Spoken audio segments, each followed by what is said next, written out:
Hello, welcome to today's video. Today we are going to talk about IAM.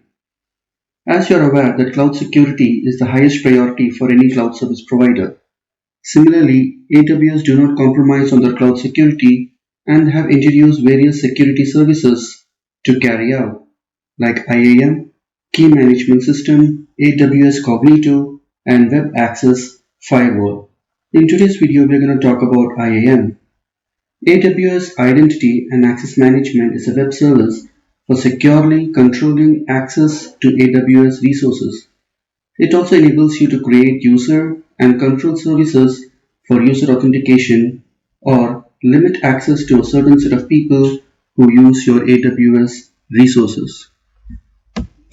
Now let us dive deeper and see the different components in IAM. In IAM, you have a user who can log in into your AWS console. There can be a group of users and we can assign a role or a policy to those users. Now let me take you to the AWS console. So this is the AWS console dashboard. So as you can see, I have logged in using my root account. So this name AWS Geeky is the name of my root account. Generally, a root account has the administrator access, which means I have access to do anything in my AWS. So if I have to create a AWS account for my team members and there are 10 associates or developers working in my team, I cannot give my root account to all of those 10 users. That could be a security risk as they can log in and do anything which they want.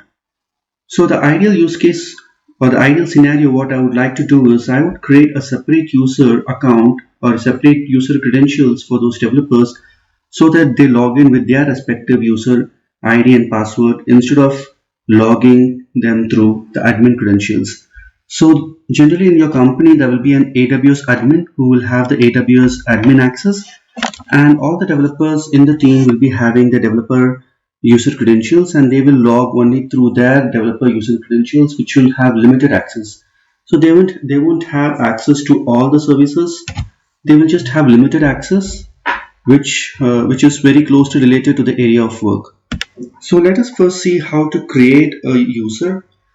So under the access management, you have different links like groups, user, roles, policies, identity providers, and account settings. Let me go to users. So here there are no users currently. So let me first show you how to create a user. Click on add user, and then here I can give the name of the user. I would say if there is a developer in my name called Vian, I would create a user for him, and I can also create multiple users. I would say another developer named Roma, and I can decide whether to give them programmatic access or console access. Programmatic access is something which they can access the AWS resource only through SDK or AWS CLI, and management access is they can log in into this browser. For this demo, let me give the console access for them. And here I can choose whether to give an auto-generated password or a custom password. Let me give an auto-generated password and then require password reset. Whenever these users log in into their AWS console for the first time, it will force them to reset their password. We don't need this for now, so let me disable this. So let me go to the next screen. Here I can add these users into a group. So let me talk about groups later. So as of now, we'll go to next. Before that, let us see the other tabs like copy permissions from existing user. If you already created a user with a certain set of permissions, and if you just want to copy those permissions to the user, you can use this tab. Or if you want to attach some policies to this user, you can click on which policy you want to attach. We will attach the policy later. Initially, we will just create a user with no policies or no access to them. Let's click next. Here let me add a name called role, and I will say developers. This is optional by the way, and click next. So it says this user has no permission, so they can just log in but they cannot do anything in the web console.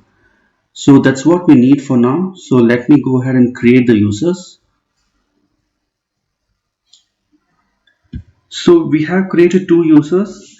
For demo, we'll be using only one user, and this is the password. So let me copy this password in Notepad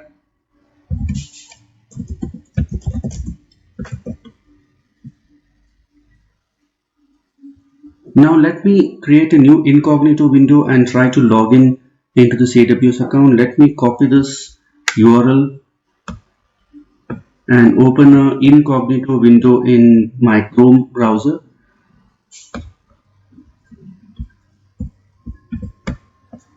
Let me copy this URL. The reason why I'm opening an incognito is sometimes when I try to open a new tab, it will log in with my root account by default. So that's the reason it is always better to open in an incognito window or in a different browser. So here it is by default taking the account ID. Let me give the IAM username. Let me say Vian, and password is the password which got generated automatically, and sign in. I think the password I shouldn't have copy pasted. Let me go back.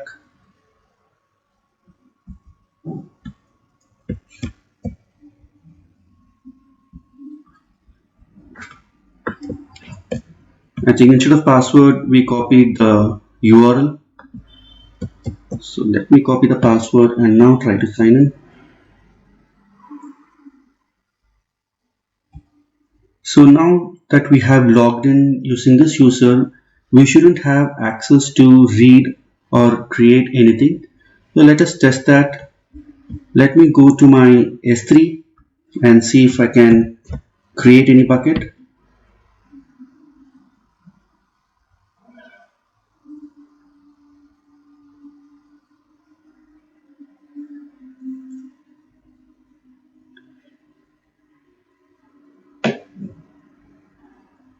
So as you can see, I'm getting an error, access denied. I can't read or I can't list anything, nor I can create anything even if I go try to create a bucket. Let me see. I'll give some random name and click next, or I'll click create.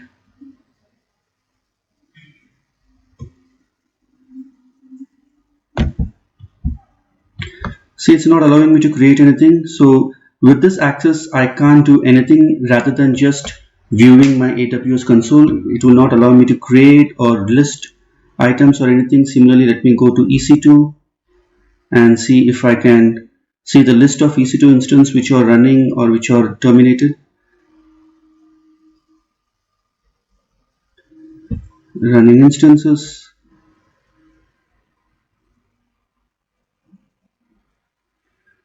Error occurred while fetching the instance data. So if you see my if you see this bar, it says that which user @ the root username.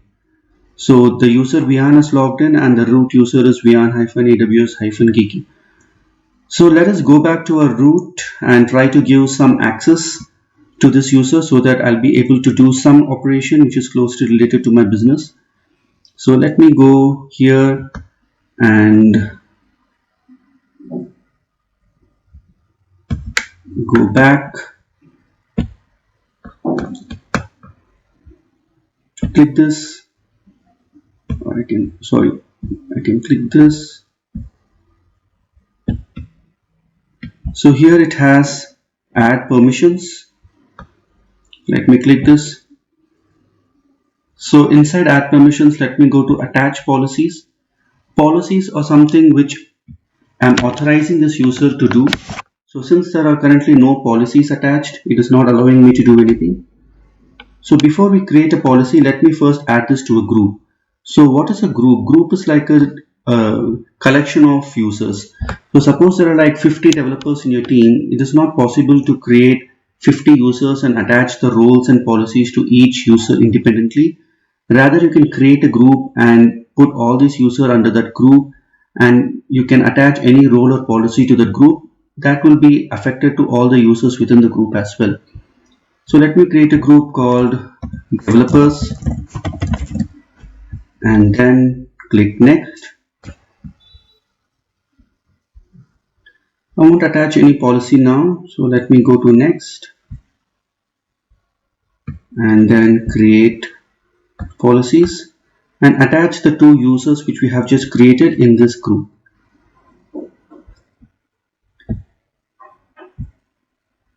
Add users to the group.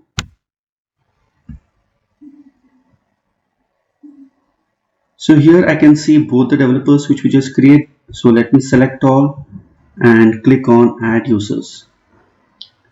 So now whatever roles and policies I'll be adding to this group, and that will be affected to all the users which I have put under this developers group. So in this group we should be having 2 users now.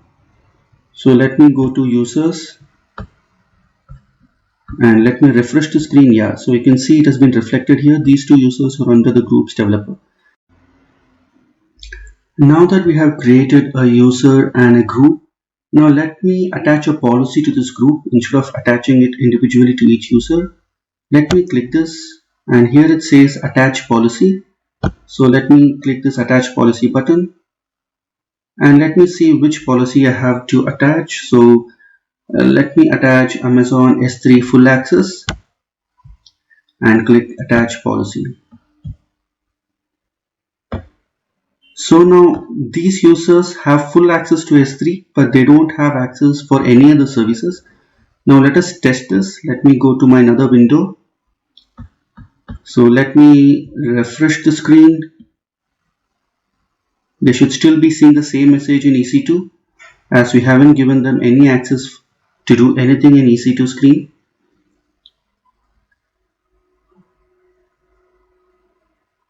Now that we have confirmed that they don't have any access in EC2, let me go to S3 and check whether they have full access. They should be able to read, create or list all the buckets in S3.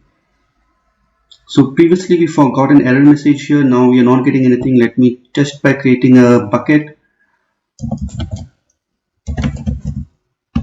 and click on next.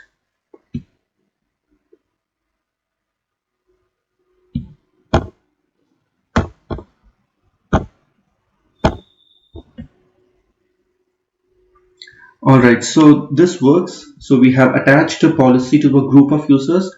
Now this will work for Vian or Roma. Even if I log out and if I try to log in from Roma's account, I should be able to create a bucket or do anything under S3. Now that we have created a policy and attached it to a group, let me also show you how to attach the policy to an individual user. So let me click on users. Let me select one particular user. Let me go to add permission. Let me go to attach existing policies directly and search EC2. So within EC2 I need to select which policy I want to use. So let me give EC2 read-only access and click next and add permissions.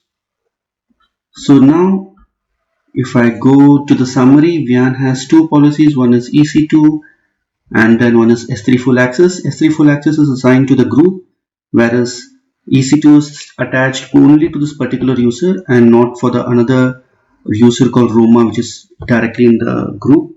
Now let me check whether this Vian user can see the EC2 instance.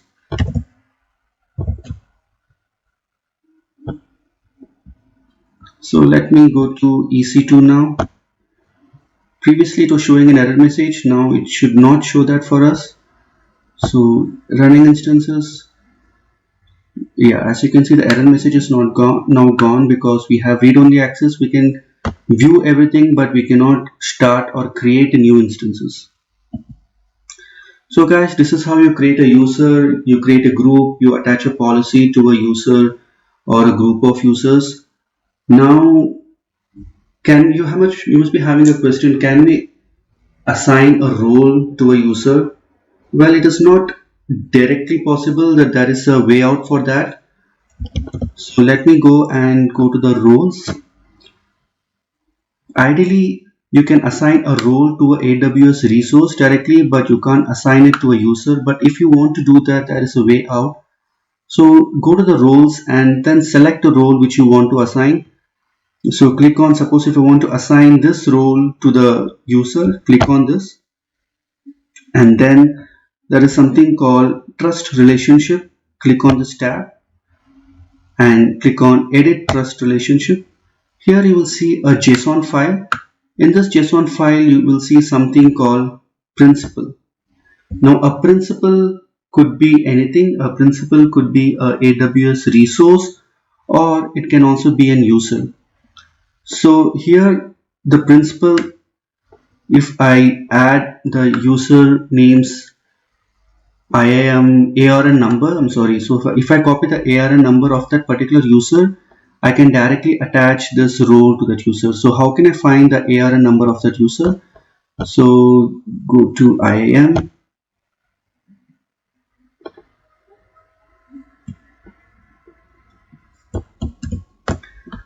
So if I just select the VAN user, so in the first thing in the screen you will see is the user ARN. So just copy this and then go to roles and select the role, click on trust relationship, edit, and then instead of service just copy the ARN number.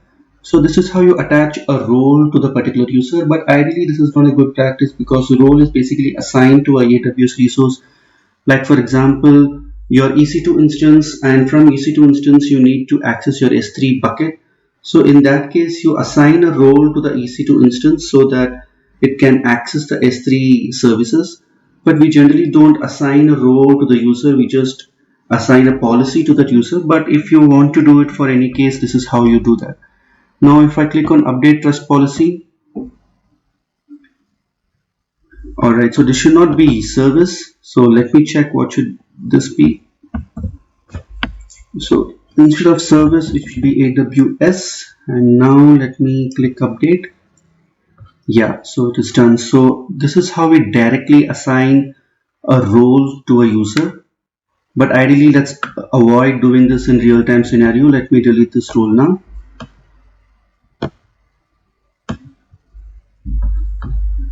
So guys, let us revisit whatever we have seen so far. We have discussed in detail how to create a user, how to attach a user to the group, and how to assign a policy to a user, and how to assign a role to the user. And then this is a very good diagram which will help you to remember things. You can assign a policy to a user and you can assign a policy to a group of users, but you cannot assign policy directly to an AWS resource. Similarly, you can also assign a policy to a role, and then that role you can assign to an AWS resource. And also you can't directly assign a role to the user, but we just saw how can we do that by using a small hack. You can just go to the trust relationship and you can give the ARN of that user into the trust relationship. So this diagram is very important for you to remember, because generally when you prepare for certification exams, they might confuse you on how to create a policy and attach a policy to AWS resource, or how to assign a policy directly to a user. So this diagram will give you a basic overview on how you assign stuff in IAM. Now in next video we'll see how to assign a role to AWS resource. So what we'll do is, suppose you have a Instagram kind of an application running in your EC2 instance and you're storing all your images in S3 bucket. So in that case your EC2 instance should have permissions to connect to an S3 bucket and save all the images in that S3 bucket. So in our next video we'll see in detail how do you assign a permission to your EC2 instance so that they can communicate with your S3 bucket, and for that how do you give permissions and how do you assign roles to your EC2 instances. And we'll also see in detail about CLI commands and how do you install your AWS CLI in your local laptop. So that's it for today's video. I hope you liked it. If you like this video, please like, share and comment. Thank you so much.